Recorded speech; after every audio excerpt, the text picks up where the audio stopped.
Hello. Welcome to the folks that are here already. We appreciate your eagerness to join us for this webinar. We are going to give just a couple of minutes to let folks wind their way in here.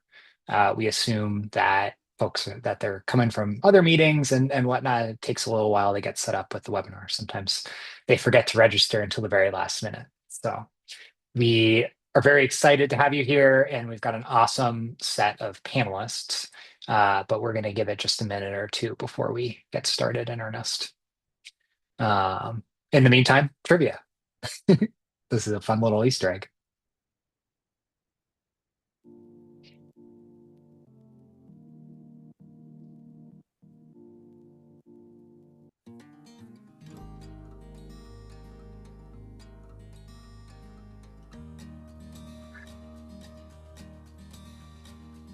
Folks are still sort of rolling in. As I was just saying, we're going to give this a few minutes before we get started in earnest, just to make sure everybody's got their popcorn ready, and their thinking hats on, as it were.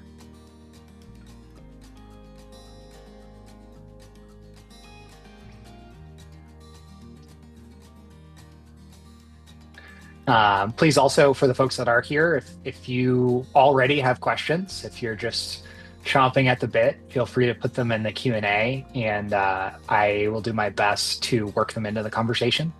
Um, this, the goal here is to have a conversation, not just talk at you for the next hour. So any and all questions are welcome. Um, yeah, thank you.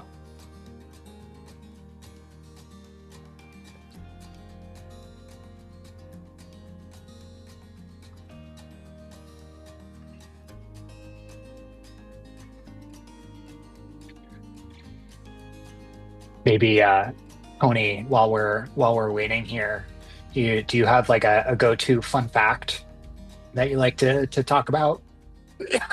Can either be fame related or personal. You can make it about college football.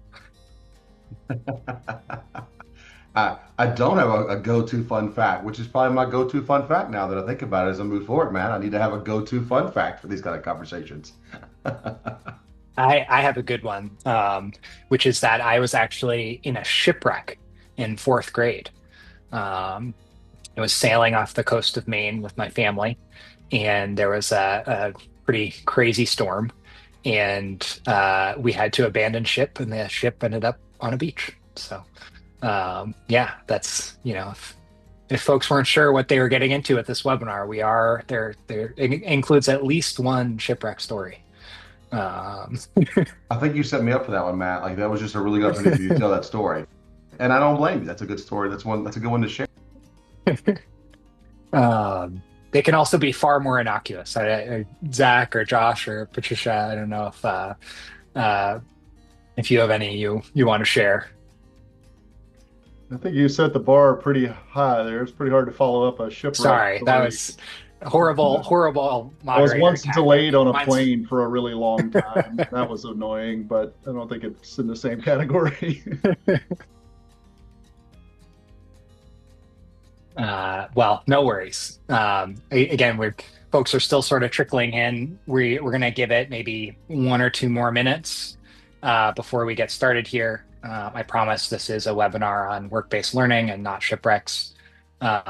So fun personal anecdotes are certainly welcome to keep things spicy.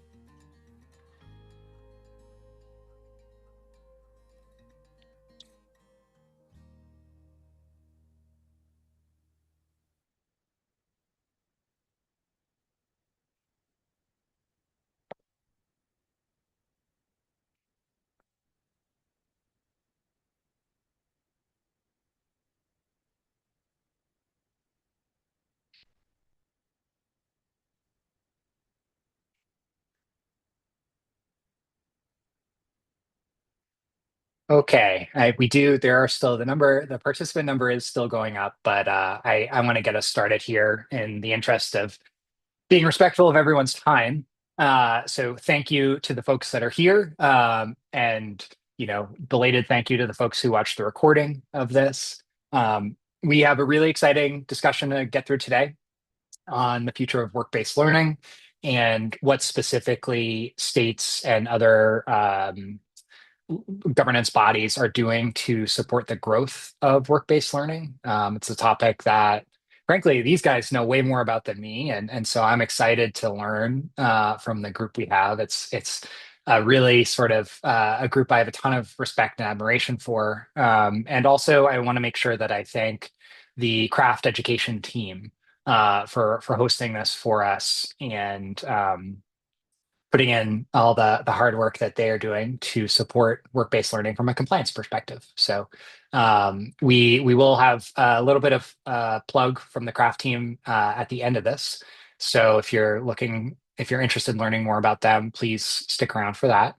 And yeah, why don't we get started here? So first of all, we're going to go sort of down the line, as it were, to get started here, so that everybody can introduce themselves. And what I'm going to ask each of the panelists for, in addition to their name and role and what they do professionally, is to talk about a formative professional experience from their early career. So something that, you know, all these folks have lots of great experiences, but something that's really stuck with them in their professional journey that they think is worth sharing. So I'll start as to get things warmed up. I'm Matt Tower. I'm a vice president at Whiteboard Advisors. I write the EdSheet newsletter, which tracks funding and M&A in the education industry. I have a dachshund who is very cold and has a ridiculous Pendleton blanket. If you catch that in the background, he's just making himself comfortable. My formative professional experience was I did the college painting thing that a lot of folks are familiar with. I spent a summer knocking on doors, asking people if I could paint their houses, and it was not a particularly easy job, but it taught me a lot about perseverance and understanding that it's okay if you get said no to 24 times out of 25. That 25th time can be quite rewarding, both from a like self-fulfillment and financially. And that was actually my success rate is out of every 25 doors I knocked on, generally one of them would let me at least give them an estimate. So that, to this day, is a helpful reminder every time I pick up the phone to cold call and introduce myself to folks is it's okay if they say no. And for the person that says yes, it might create a really special relationship. And with that, I'm going to reach out to the panelist who I actually cold called to be a part of this panel. Somebody whose organization I've been a fan of for a long time, but who I had not connected with before. So, Tony, if you could take it from here and tell us about yourself and your formative experience, that would be great. Sure. So thanks for having me today. I really appreciate that. My name is Tony Davis. I am the National Director for FAME USA, the Federation for Advanced Manufacturing Education, here at the MI, the Manufacturing Institute. The MI is a 501c3 national purview. We are the Workforce Development and Education affiliate of the National Association of Manufacturers, or NAM. I've been in this role now for getting awfully close to 6 years at this point. I started in February of 2020. For those following along at home that don't have PTSD explicitly, you'll think about what that date means. And still here, I'm really excited about the work that we do, and I'm glad to have this conversation today. Thinking about formative experiences, I have a lot of those, and I actually would have to add one real quickly here, Matt, based on your story, because you've got two good ones now with the shipwreck. For those who weren't here earlier, ask Matt about that later, and now the perseverance. I really was thinking about the power of partnerships. I was fortunate early on in my career to work in a chamber of commerce and have needs that were larger than we could manage ourselves, and to have opportunity to build partnerships that were able to then meet those needs where they were, and have taken that mentality and that approach into a lot of other projects over the years and use it every single day today. And I think that's something I was really, as I look back, I'm happy that I was able to experience that really early on and realize the power of those partnerships. And that is also a bit of a perseverance story too, because every partnership is a little bit of an implicit, like I can't do this by myself piece to that. And that takes, and everyone feels that way in a partnership to some degree. And so that's something to really be cognizant of when we're having these kind of conversations around what the the greater good can be when we partner up and that we're really not giving up anything. Although that is certainly sometimes the first thing that people think about in a partnership. So, yeah, power of partnerships is my takeaway there. Awesome. Thank you, Tony. Zach, I feel like the power of partnerships might resonate with you as well. Would you mind telling us what you're up to That's and good. something that shaped your early career? It's good. Well, I'm Zach Warren. I'm a senior vice president here at Apprenticeships for America. Our North Star is to get to 4 million apprentices by 2035. That would be about 2% of the population would be apprentices. That would put us on par with Germany and Switzerland and the UK. Today we're at about 700,000. And I will say I have a very similar experience to you, Matt, actually.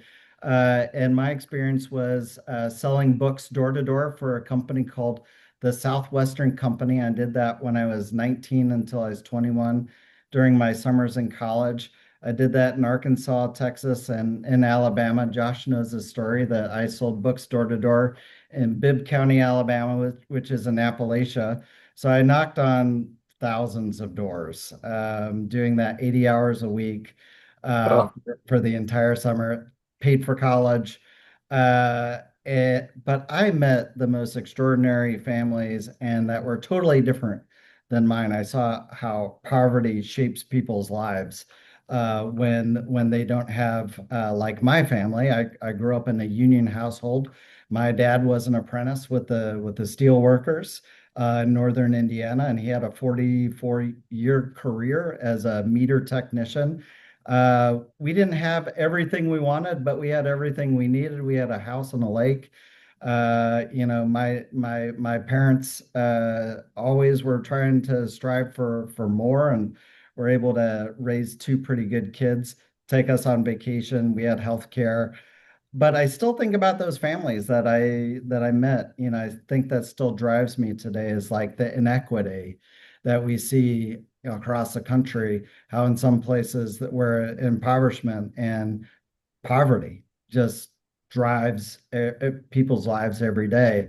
So that's my path. I look to advocate for workers so they can have the best shot that they can get, and I'm still on that path today. I love that. And I think it's really important to have balance between the deep, real, personal one-on-one connections that you get from knocking on somebody's door, regardless of what you're selling, whether it's steak knives or paint or books.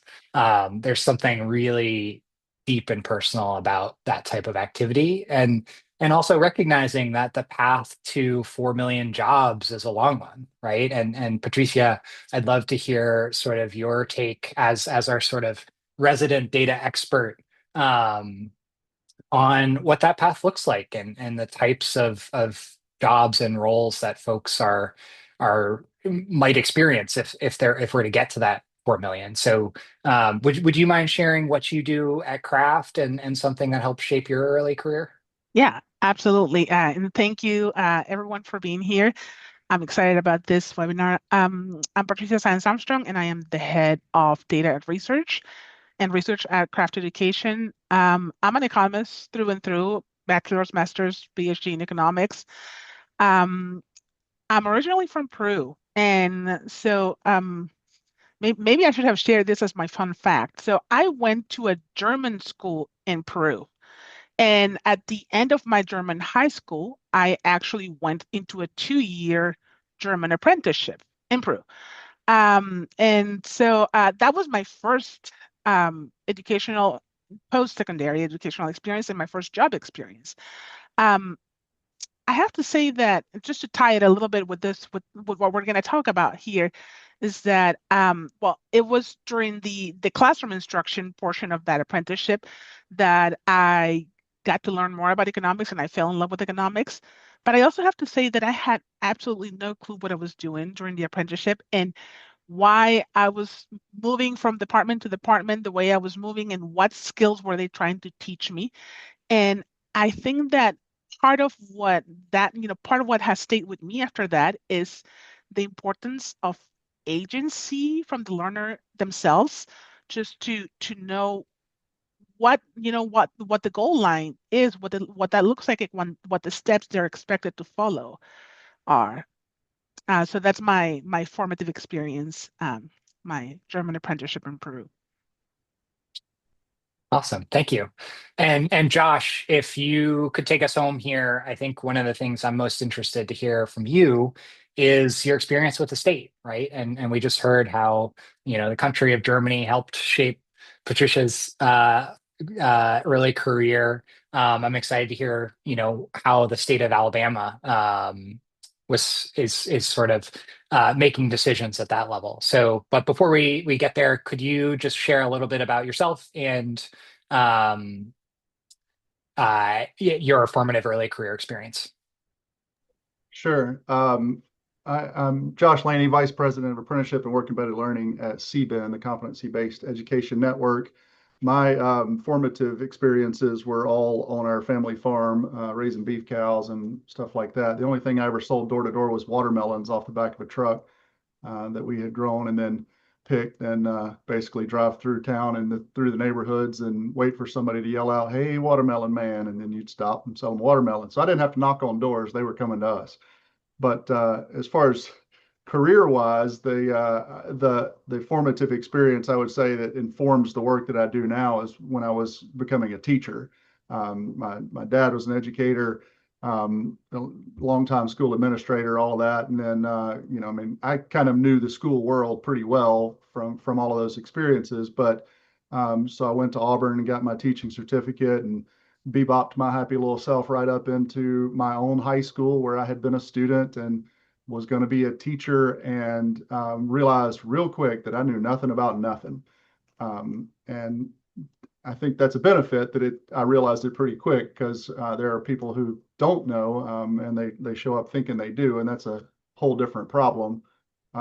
But that sticks with me. The lack of real experience that I had, opportunity was there. The internship happened, but it wasn't really formative experience. It didn't inform what I was going to do well. So I think about that, and that's universally true in so many jobs and occupations where there's just no good chance to really know what you're getting into, which in the education world, we see in the extremely high washout rate of new teachers. They just don't stick. You can't keep them because they really didn't know what they were signing up for, because they didn't have a good in-depth experience before they got into that program. So try to keep that in mind. It's true whether you're talking about, I mean, anything. It could be pipe welders, or it could be nurses, or it could be teachers. We say often that the gap between expectation and reality is called disappointment, and we want to narrow or eliminate that gap as much as we possibly can. Awesome. Thank you. Mhm. Let's get into it. And again, for the folks who are in the audience, please feel free to jump in with questions. Your chat function should be enabled, and I'll do my best to work them into our conversation here. So I want to start at the state level and start on the positive side of what's working. And maybe Josh, we could start with you since you have both the most and the most recent state experience of what are the states we should look to learn about good work-based learning policy and apprenticeship policy. Where is this going well across the U.S.? Well, naturally, I'm going to say Alabama has got a lot of things that are going great, but that's just because I know a lot of the things specifically in Alabama. Um, Fame, for example, is growing like crazy in Alabama. We have more Fame chapters than any other state. It goes super well. Our community colleges do a great job with it. Our employers love it. We have spent a lot of time and effort and energy in Alabama expanding all forms of work embedded learning, and that's really paid off for us. And so there are a ton of good examples there, but there are also, I think the thing of it is nobody has all of it right. And so as I move around the country more and more and start to deal with different states, you find everybody's one got their own local context and their own local flavor, and had to deal with whatever the particulars are on the ground in that place. So I guess the first thing I would just say to that is that there isn't a cookie cutter approach. And when, like we've mentioned here about, looking at the Swiss or the Germans for the number of apprentices they have, great, fine, percentage wise, that's cool to set as a goal. but be careful that we don't look over there and see how did they get there and go, oh, well, we'll just do that. And I'm not saying anybody on this call is doing that, but that is a temptation when you see that somebody has got the success that you wish you could attain, whatever that was, and then you want to try to copy their thing. Well, their thing doesn't fit in your context. So, in Alabama, we've got, there was a great article in WorkShift today highlighting our nurse apprenticeship program. I think that's the thing that we're most famous for at this point in the apprenticeship world, just because we were able to solve that at a way that can be scaled statewide. The other examples that I would look at is really the key to me is scalability. There are a lot of places where you go around the country and look and find really good one-off examples in a bunch of different states, but that's not how you scale programs. Now, you might have to start there. That's all fine and good, but we keep piloting and piloting and piloting, and we really need to build systemic, scalable options. And so that's a lot of the work that we're doing now at CBEN through the Project on Apprenticeship Standards and Interoperability is about let's help states build statewide scalable models, and then we can have national models, national frameworks built off of those. And in the places, I mean, you think about where apprenticeship has been successful in the trades and the construction industry and things there where it's very well established with mature occupations. That's because there have been consistent examples for so long in so many places that it's, I don't say easy to replicate, but it is replicable, right? There's a model there to be followed. So, I mean, it would be difficult to pin down, oh, this state has got all that, nobody has all of the answers, but we all have some of the answers. Yeah, that's super fair. And Zach, I'd be curious to hear your perspective. You're also following this at a national level, and again, I wish we could have like an infographic that just said 4 million apprenticeships that like hovered over your head. It's a Yeah, huge number. it's here. It's here. Well, Um, it's a huge number, right? And so Huge. how do you look at all these different pilots, which we're also going Yeah, to talk about today, and think like, how do I translate, 3.3 million more apprenticeships from those pilots? that's right. So, I mean, I look back at the data. I looked at the data, earlier this year while we were working with an institute that really wanted to look at like how states are growing apprenticeships. So some of the fastest growing states are Virginia, Texas, Arizona, and Maryland. Maryland is actually where I'm from, and I know Maryland the best out of all of those. And apprenticeships there over the last decade have grown 200%. I think it takes strong policy. So the RAISE Act, which really has injected funds and excitement and new infrastructure into the state, including a pay for apprenticeship initiative, has helped do some of that. I think bipartisan support across governors. So Governor Hogan, along with Governor Moore, have both, been champions for apprenticeships and invested in modernization and good technical assistance. And I think strong leadership. I think we underestimate strong leadership. So I look at Maryland State Director, who's a good friend, Chris McLarian, and he's just been relentless. It's about innovating. He's using data. He's challenging the status quo in the state. So, this tracks like some of our research at Urban when we look at policy investment and regulatory modernization and leadership, where they're all aligned. So those are the things that I think have helped Maryland grow, Virginia, Texas as well. In Arizona, I think that's actually a different story. I think that the CHIPS and Science Act and the investment in semiconductors and in the building construction trades has been transformative and has, moved them at the speed of light, over 200%. So, I think, as we look forward, I think we're going to look at leadership being so much more valuable in states than kind of policy modernization and investment. Leadership is the thing that counts the most. Yeah, and Tony and Patricia, you guys are looking at this from a slightly different vantage point, right? Of either specific geographies and partners to work with or specific vocations, right? So I would imagine you're sort of trying to keep an eye on what Josh and Zach are doing, but then saying like, okay, this one is sort of the best fit to go and try and do this next. So I'd be curious, Tony, on that topic of leadership, is that like top of your stack rank when you think about where to do the next fame chapter? Like, how do you do that analysis of like, okay, this area feels like it's primed for us to do some important work? Yeah, there's a lot of analysis that goes into that, but I will just kind of reiterate because I think it's part of this same discussion. Alabama, to Josh's point, Rick, certainly there's a lot of thinkers there. We love that. But I think what the real takeaway there is, back to leadership, is that fame wasn't a one-off. It was a state approach.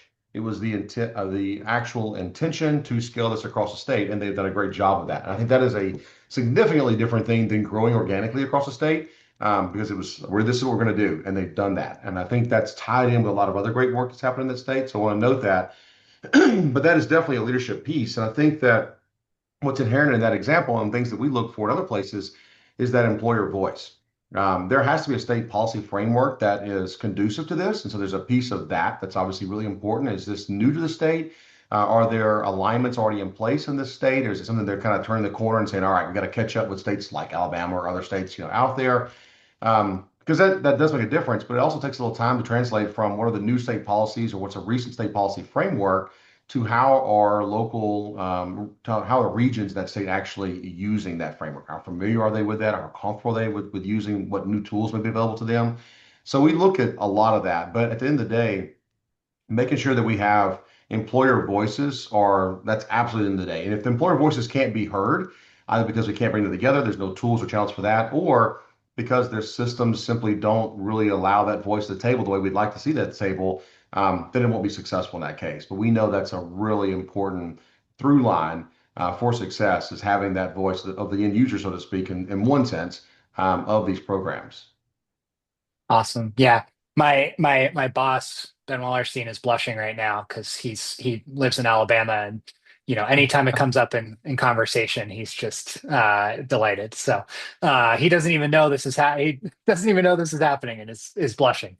So maybe Patricia, could you talk to us a little bit about the teaching workforce? And I think there's been a national conversation about the teacher shortage.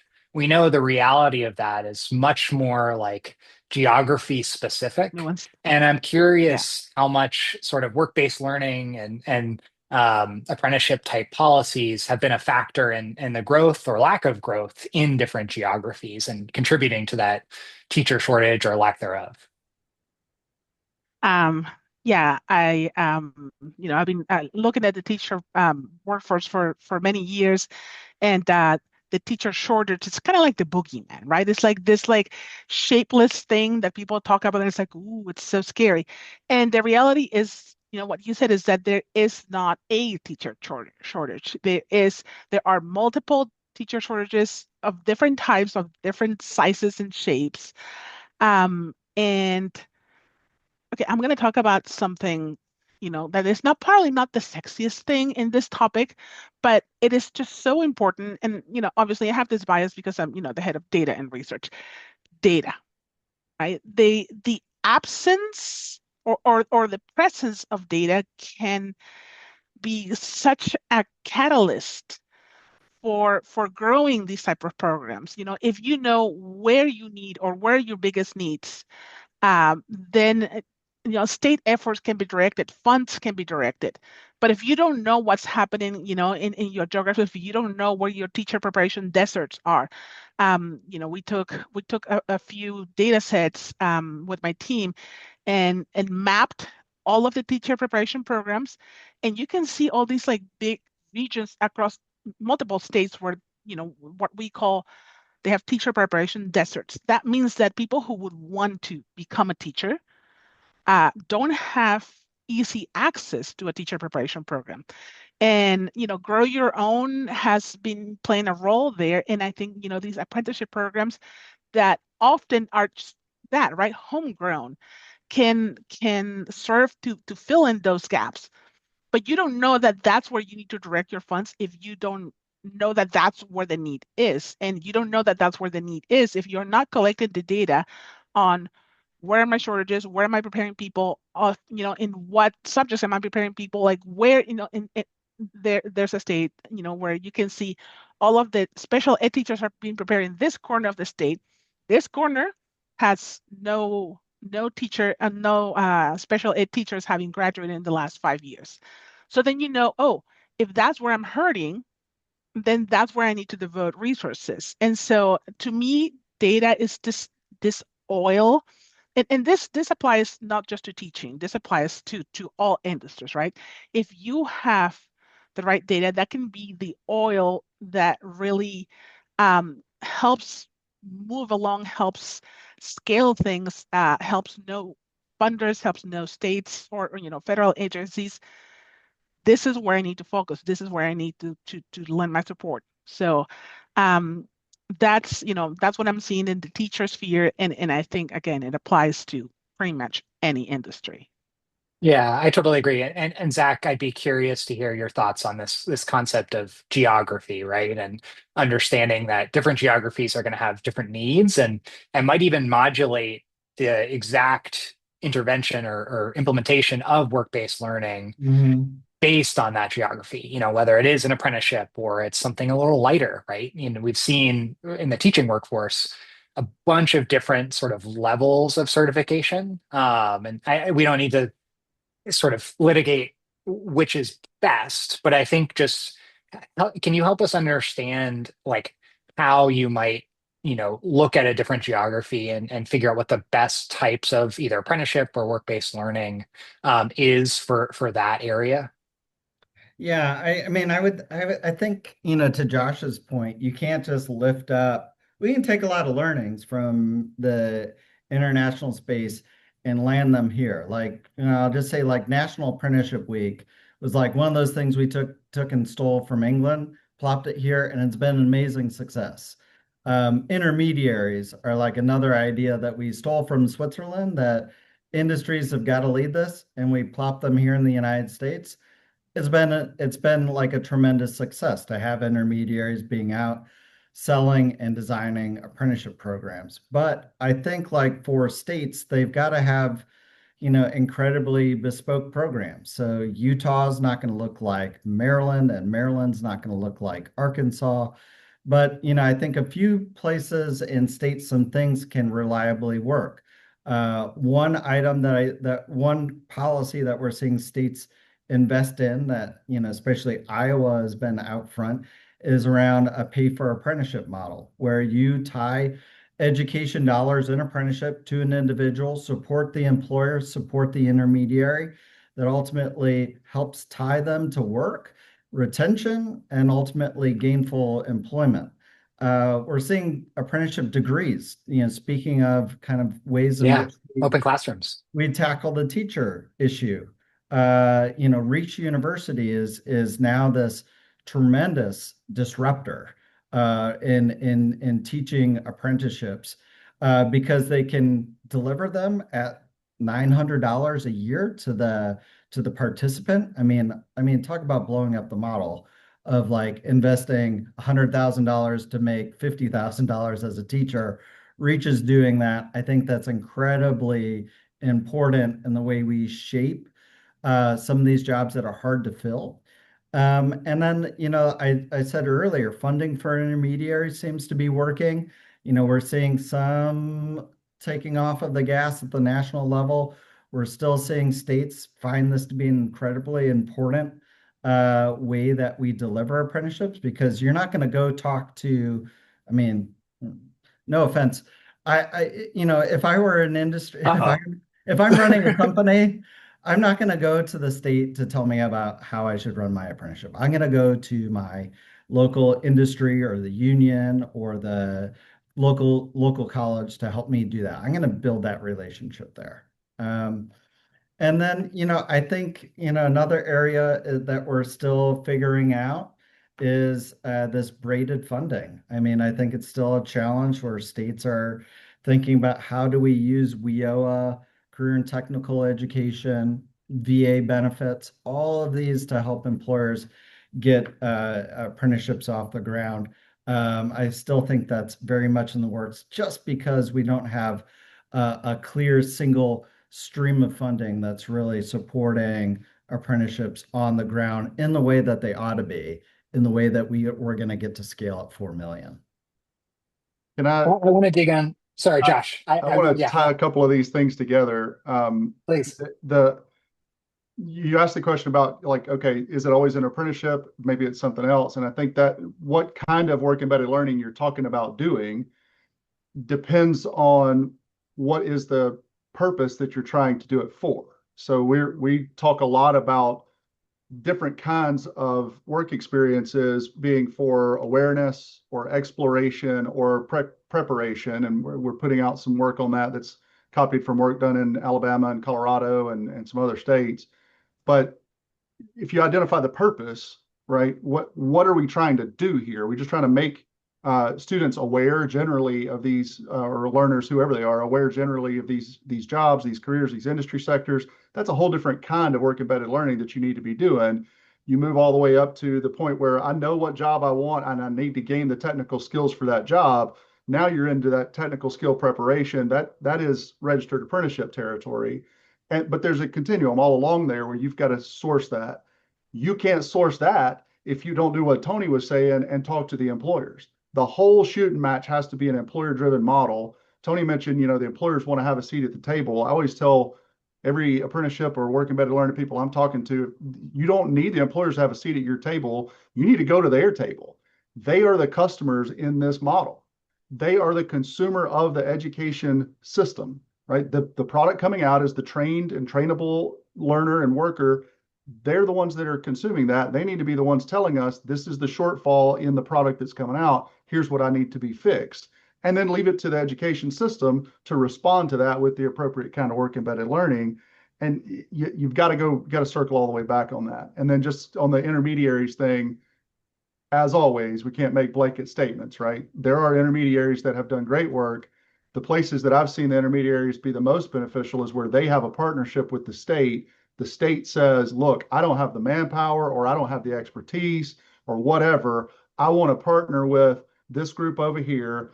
I know now because we've built a relationship that intermediary understands the unique needs, the special proclivities of state X. And when they help me help one of my employers, then it's a good thing. When the employers are going to intermediaries independent of employers, I mean, independent of the state or independent of even the state registration entity, if it's an OA body, I've seen that go off the rails more often than not. It's got to be a complete partnership. And if you're an intermediary out there and you're not working with that state and you're just letting employers come straight to you, get it right. Because it's all going to wind up back at that registration entity in the end. So, it's gotten better. When intermediaries first came on the scene, they were popping in, they were talking to our employers in the state of Alabama. They were giving them advice that was just dead wrong for the state of Alabama. And then I had to go undo all of that. It's gotten much better, but still has some room for improvement in that category.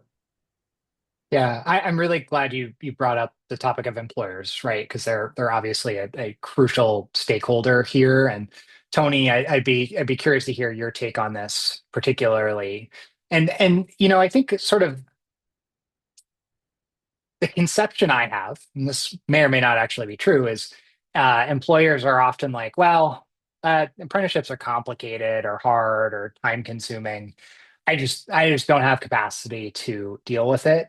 So I'm curious, Fame's been around for a long time. You've built, I think, a pretty hefty muscle in educating employers on how this stuff works and why it should work for them in the context, whatever geography and or job function that you're working with them on at that time. What are some of the first things that you do to sort of set the table for them and, either push away the misconceptions or just straight up educate them? They may not know anything about it. What do those first few steps look like when y'all come in? There's a lot to unpack in all that. So, I think there's several pieces here, but I would start with, back to who employers turn to. They don't often know who to turn to. So whether it's a matter of saying, I'm not going to turn to this organization or I will turn to this one or this peer, it's just a matter of kind of what you alluded to, Matt. employers are, they're particularly manufacturing, they're producing a widget. Like that is the job. That is where everything we're doing is in the name of getting this widget done. Everything else is, and it has to be to either help that or it's a hindrance to that, right? And so there's a certain level of just kind of cutting through the noise and saying, here is an explanation of a program that will help you meet a need that you have. And in our case, that need is that we do not have enough people manufacturing. And one of the big gaps we have are these really highly skilled individuals, advanced maintenance technicians or these maintenance technicians. So when we start this discussion, we're saying, look, apprenticeships are great. The opportunity to have an individual who will be in your facility a couple of days a week and also get this academic learning at the same time and then match those experiences. And in our case, to rotate those on a daily basis, there's a lot of power in that. We can move into a lot of other aspects of the model, but that is a big part of this. Employers go, that is great because I don't need someone who's all academic and may not know what we're doing here. And at the same time, they need to be there's got to be some level of augmenting this learning that can't all be OJT. We don't have the manpower for that. We don't have the programs for that, et cetera. So it's cutting through the noise and kind of saying this is the way to do this as an apprenticeship. And I think that's a really important but simple statement because it is in our conversation, it's a little less about registered and more about the apprenticeship model. And then saying, hey, every organization's a little different, every state's a little different. Josh alluded to this a while ago. This is not for everyone. And to Zach's point about intermediaries, so this is a big game changer to allow an intermediary that says, hey, here's what you could be getting.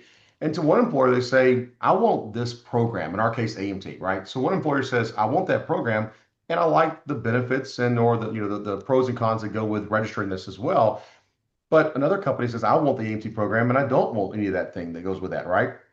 And we're able to work through that with an intermediary. So it really is a matter of starting with, hey, this is a solution for a problem that you have. It's a very well-known problem. This is a very proven solution set. It entails this model, this apprenticeship model.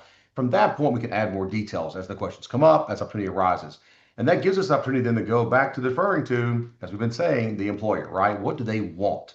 We've established this as a solution set, but now you're kind of customizing beyond that to some degree, right? What level do you want as an employer in your region, in your state, and for your needs? That's helpful. Yeah, and I would imagine getting back to another point Josh or actually Zach was making is what funding is available for that Yeah. job function in that region, right? And that's And it something. changes. Yeah. Yeah, exactly. I'm sure it changes all the time. And I'd love to stick with this topic of funding, and I think this is probably something you'll all have something to chime in on. But maybe Patricia, we'll start with you, related to funding for teacher training, and maybe like could you talk a little bit about what types of resources tend to be available for teacher training, and is are there any funding models for teachers that feel like they might be particularly salient for other um, job functions to be aware of. Teaching is obviously sort of a funny uh, job in that it's training for what will be public employees, right? So it's less about the private industry, but is a relevant need in literally every geography in the entire country, right? Like every town needs teachers. So I'd just be curious to hear your thoughts on teacher training funding and what tends to be most utilized around the US. I think it was Zach who mentioned something about, I think it was you, Zach, who mentioned Reach University and how it has revolutionized, it has changed the game when it comes to teaching apprenticeships, and you're able to become a teacher for almost no money, and braiding funding streams is part of their secret sauce, right? Their model. Definitely, while WIOA money has is key in here. Um, and okay, maybe I'm derailing the conversation a little bit, but Okay. in economics and probably in many other fields, we say just never let a good crisis go to waste, right? There's like that innovation that happens in times of crisis. And I do think that that the pandemic and the shortages plural, always plural, that that ensued as a consequence of the pandemic, uh, moved a lot of states to to dedicate, to seek this type of funding and to innovate. So you see, for example, that a lot of teacher apprenticeship programs started, around 2000, 2001. I think we started with like 2 to 3 states. I think it was Tennessee, New York, maybe one more. And now we have 40 something, 45 states. And so that, that tells you that's a model that has been um, at least expected to be successful and proven successful to some extent. Um, but and sorry, I mean, I'm going to sound like a broken record here, right? But I wanted to go to also touch on or bring in an idea that Tony brought up, which is, hey, we have this proven pathway, which is apprenticeships. They have been proven to work. Well, in teaching, that is not necessarily the case. I'm not saying that they don't work. What I'm saying is that we have yet to get to the proven stage. We have yet to see how these programs have filled in the gaps, have um, i- increased economic mobility for maybe paraprofessionals, how they have reduced this very distinct shortages, and that proving outcomes is key to any funding because you're going to have either state or federal sources that are going to want to see proof of outcomes in order to continue directing funds to some, to specific programs. So while there are, state and federal funds for teacher apprenticeships, what's lacking currently, I think we're still in the space where we are lacking proof of impact, proof of outcome. And developing those metrics, I think, is going to go a long way into just a many more sources of funds and being able to develop and scale these teacher apprenticeships. And Zach, I see that you're about to chime in. Go for it. Yeah, I did. I wanted to just kind of follow up on that, thinking about this funding issue. I mentioned earlier, that it's been apprenticeships have grown because of funding. Like, let's just be clear on that. The growth of apprenticeships in the United States is directly tied to the fact that we went from no dollars, no programmatic dollars in 2014 to now $300 million. And that's attracted and created buzz in the United States about apprenticeships and the way to unlock this. And one of those areas that, we've seen, at least with companies, whether that's UPS, trucking companies, Lockheed Martin, a number of companies want to hire veterans. And veterans have this very special benefit called the post 9/11 GI Bill. And that GI Bill can be really helpful today if you want to go get your BA degree in French literature or whatever you want to pursue. But it's not so helpful in apprenticeships. We looked at this. We looked at this issue. I did this quick study with a Navy lieutenant came out of the service, and we were looking at the GI Bill and like the disparity that's there. If you want to do a trade versus going and getting that French lit degree, and it's about somewhere 150 to $200,000 that you're going to leave on the table if you decide that you want to you want to be a plumber versus you want to be a professor of French literature. And so this is a huge equity issue. And I think the post 9/11 GI Bill is like one of the our premier pieces of legislation that has created a solid middle class and has allowed a certain portion of veterans who come out to do really well. I think if we open this thing up and said, hey, veterans, if you want to go be a plumber, carpenter, nurse, teacher, do that in an apprenticeship model, we're going to unlock a whole set of people that are going to be successful in the United States because they're getting the full freight. They're getting all their housing allowance. Some of that training dollars that would typically go to, maybe Brown University or Harvard or wherever you're going to go to college, it now goes to the IBW or goes to Apprenti or goes to, some other organization that's starting a really great apprenticeship. I think we should allow people to learn what they want to learn, where they want to learn it.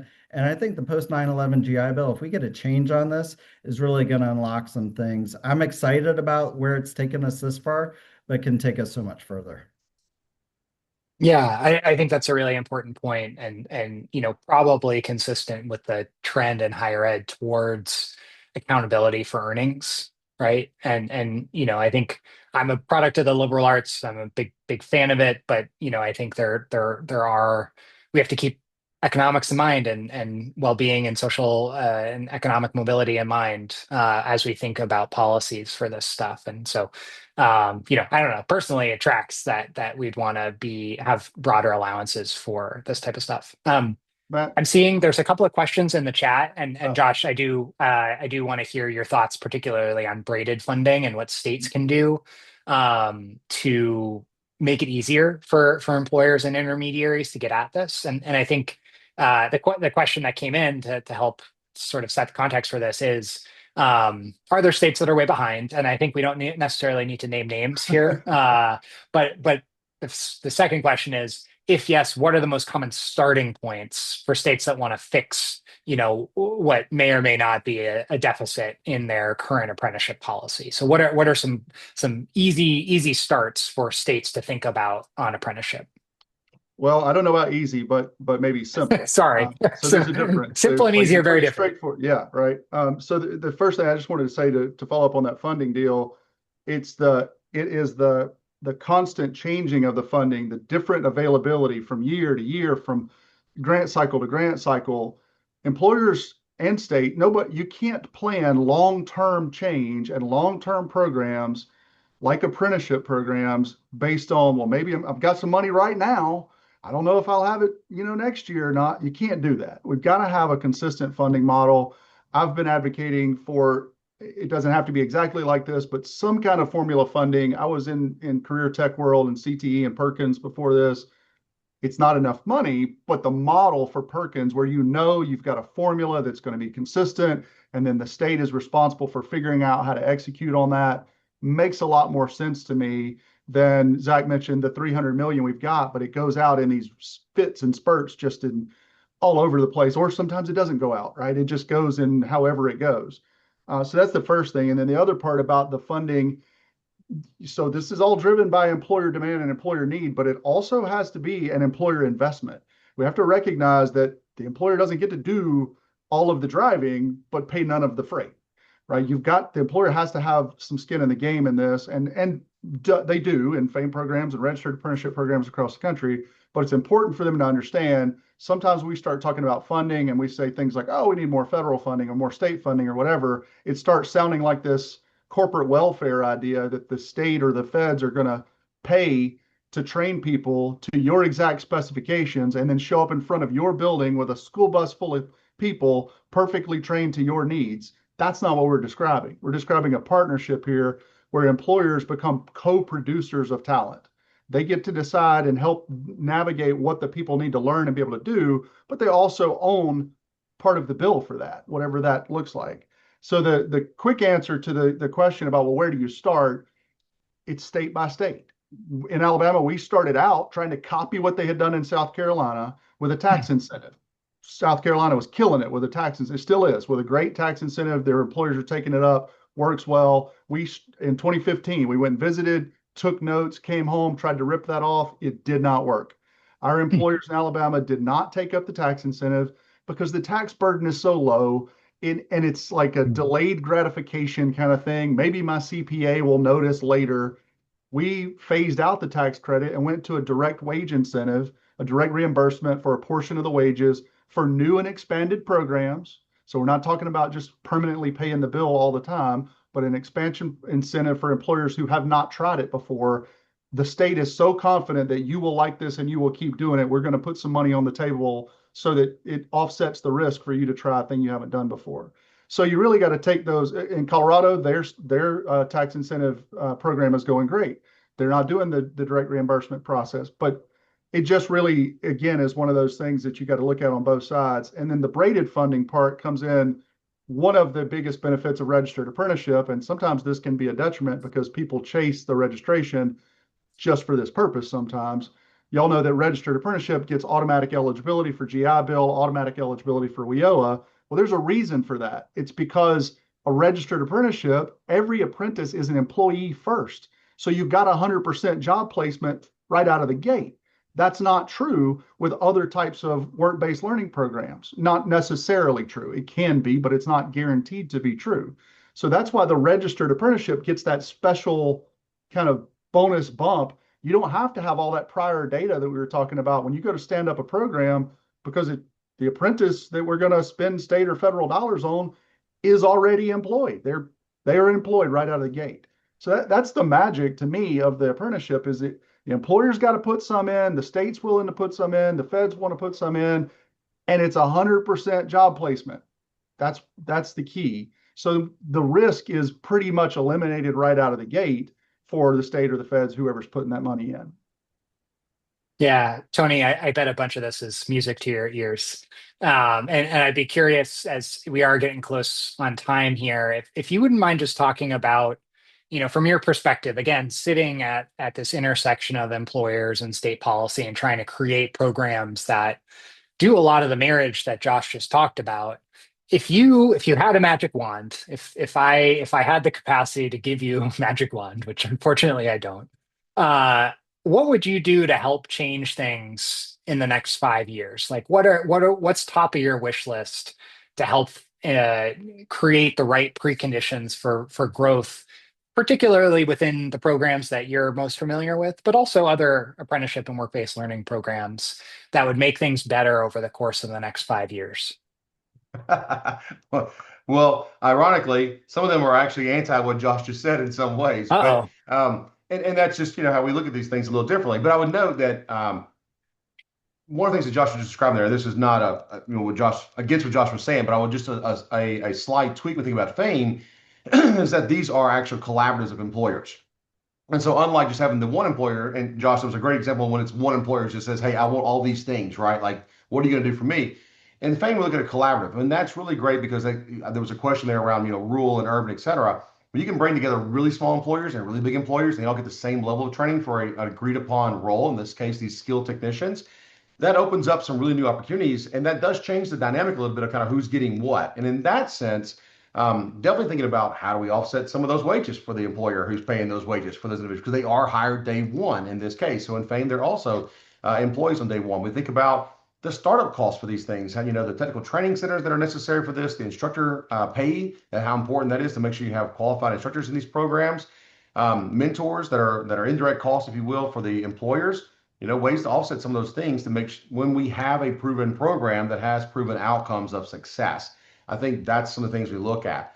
All in, though, broken will on my part is the responsibility to employer needs. One of the things that we've talked about, several points that have come up in this conversation, I will frame differently and point out that employers have no concern with the invisible lines that are political subdivisions, that are service areas, that are taxing districts, that are state lines. None of those things matter when you need talent. So employers are a little agnostic to some of those things and don't want to be constricted by what is another organization's constricting factors that really don't affect them and their actual needs. I think that's a really important piece. We think about how responsive are our systems, our colleges, our WIO boards, et cetera, to the needs of those employers. And then that just kind of leads to how do we make this smoother transition, this smoother connection, I would say, between training and employment. And it can't just be this like, here's what we're training on. Good luck, employers, take what you want from this thing. And back to Josh's point, it can't just be an employer saying, I'm describing this unicorn. Somebody come do this for me, right? Somewhere in the middle is where the happy place is, but it has to have that voice, the employer there, or we will not get to the happy place. Awesome. I think we got to end there. I wish we could go for another hour. Y'all are a lot of fun to talk to. And there's a lot of stuff to work on in this area of work-based learning. So I just want to say how grateful I am to the four of you for sharing your knowledge with me and with all the folks in the audience. For folks who we didn't get to answer your questions, we'll take notes and try to follow up accordingly. And yeah, we're looking forward to sharing the recording with the folks who couldn't make it live. Um, Scott from the craft team, any last notes you want to share? Thank you again for hosting this. Yeah, thank you everybody for coming. I'll just say if you have a work-based learning or apprenticeship program of any kind, Craft is a nonprofit. We offer a platform that helps you track that. If you want to learn more, go to crafteducation.com. And then also you'll get a survey after once we sign off here. There's an opportunity to ask additional questions. So if you want that answered by anybody on the panel, just let us know and we will do so. And we'll serve those up via email and our blog in the coming weeks. But otherwise, just thank you so much for joining. This conversation was a blast. Thanks, Scott. Thank you, everybody. Thanks, y'all.